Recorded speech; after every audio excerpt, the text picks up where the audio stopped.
वंचित बहुजन आघाडीचे सांगली शहर अध्यक्ष माननीय इरफान केडिया यांच्या वाढदिवसानिमित्त झालेल्या महामोफत आरोग्य शिबिराला लोकांचा खूप मोठा प्रतिसाद. शिबिरास लाभ घेतलेल्या हिंदू मुस्लिम वयस्कर महिलांकडून माननीय इरफान केडिया यांना आशीर्वाद देण्यात आले. प्रमुख पाहुणे संजय नगर पोलीस निरीक्षक माननीय श्री बयाजीराव कुरळे यांच्या हस्ते डॉक्टर बाबासाहेब आंबेडकर यांच्या प्रतिमेचे पूजन व पुष्पहार अर्पण करून शिबिराची सुरुवात करण्यात आली. या शिबिरात सांगली मिरजेतील प्रसिद्ध असे मेहता हॉस्पिटल, सुदर्शन डोळाचा hospital, Mom hospital, Aryan hospital आणि शारदा हॉस्पिटल यांचं सहकार्य लाभलं.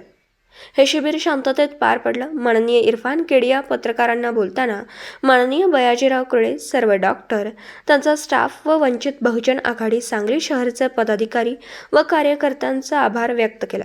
त्यांचं पुढं कायमस्वरूपी मोतीबिंदू ऑपरेशन आणि सर्व शासकीय योजनांअंतर्गत उपचार मोफत करून देण्याचं लोकांना आवाहन केलं.